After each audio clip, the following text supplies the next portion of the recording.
11 ವರ್ಷದ ವಿದ್ಯಾರ್ಥಿನಿ ಮೇಲೆ ಅತ್ಯಾಚಾರಗೈದ ಘಟನೆ ಕಲಬುರಗಿ ಜಿಲ್ಲೆಯ ಯಡ್ರಾಮಿ ತಾಲೂಕು ವ್ಯಾಪ್ತಿಯ ಖಾಸಗಿ ಶಾಲೆಯಲ್ಲಿ ನಡೆದಿದ್ದು, ಖಾಸಗಿ ಶಾಲಾ ಮುಖ್ಯಸ್ಥ ಆರೋಪಿಯಾದ ಆಜಿಮಾಲಂಗ ಗಣಿಯಾರನನ್ನು ಪೊಲೀಸರು ಬಂಧಿಸಿದ್ದಾರೆ.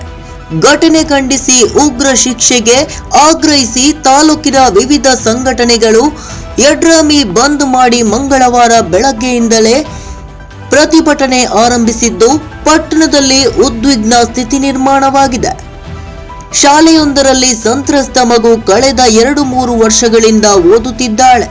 ಸದ್ಯ ಮಗು 5ನೇ ತರಗತಿ ಓದುತ್ತಿದ್ದು, ಶಾಲೆಯ ಮುಖ್ಯಸ್ಥ ಆಜಿಮಾಲಂಗ ಗಣಿಯಾರ ಕಳೆದ 2 ದಿನದ ಹಿಂದೆ ಶಾಲೆಯಲ್ಲಿ ಅತ್ಯಾಚಾರಗೈದಿದ್ದಾನೆ. ಇದಲ್ಲದೆ ವಿಷಯವನ್ನು ಮನೆಯಲ್ಲಿ ತಿಳಿಸದಂತೆ ಬೆದರಿಕೆ ಹಾಕಿದ್ದಾನೆ. ಹೀಗಾಗಿ ಮಗು ಮನೆಯಲ್ಲಿ ತಿಳಿಸಲು ಹಿಂಜರಿದಿದೆ. ನಂತರ ಪಕ್ಕದ ಮನೆಯವರ ಮುಂದೆ ಮಗು ವಿಷಯ ತಿಳಿಸಿದ್ದು, ಅವರು ಮಗುವಿನ ತಂದೆ ತಾಯಿಗೆ ವಿಷಯ ತಿಳಿಸಿದ್ದಾರೆ. ನಂತರ ಸಂತ್ರಸ್ತ ಮಗುವಿನ ಪಾಲಕರು ತಮ್ಮ ಸಮುದಾಯದ ಎಲ್ಲ ಹಿರಿಯರೊಂದಿಗೆ ಚರ್ಚಿಸಿ ಸೋಮವಾರ ಸಾಯಂಕಾಲ ಯಡ್ರಾಮಿ ಪೊಲೀಸ್ ಠಾಣೆಯಲ್ಲಿ ಪ್ರಕರಣ ದಾಖಲಿಸಿದ್ದಾರೆ. Mallikarjuna Sangolagi, NKST4 news, Kalaburagi.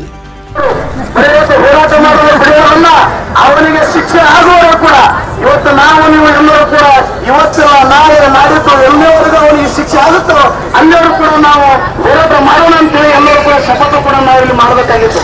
ಇವತ್ತು ಎಲ್ಲರೂ ಕಲ್ತಿದ್ದೀವಿ. ಮತ್ತೊಂದು ಗಂಟಾಳ ಮನವಿ ಪತ್ರ ಕೊಟ್ಟು ಕೂಡ ಮತ್ತೆ ನಮ್ಮ ಮನೆಗೆ ಹೋಗ್ತೀವಿ. ಅದಕ್ಕೆ ಮತ್ತೆ ನೀವು ಮರೆ ಮಾಚಬಾರ್ದು. ಇವತ್ತು ನಾನು ಕೂಡ ಯಾವತ್ತು ನೀವು ಕರೀತೀರಿ ನಮ್ಮ ಸಮಾಜದ ಮುಖಂಡರು ಕೂಡ ಶಕ್ತಿ ಶಿಕ್ಷಣವೇ ಆಸ್ತಿ ಅನ್ನುವಂತ ಘೋಷವಾಕ್ಯದಲ್ಲಿ ಎಲ್ಲ ಶಿಕ್ಷಣ ಸಂಸ್ಥೆಗಳು ನಡೀತಾವೆ. ನಮ್ಮ ಯಡ್ರಾಮಿ ಪಟ್ಟಣದಲ್ಲಿ ಅನೇಕ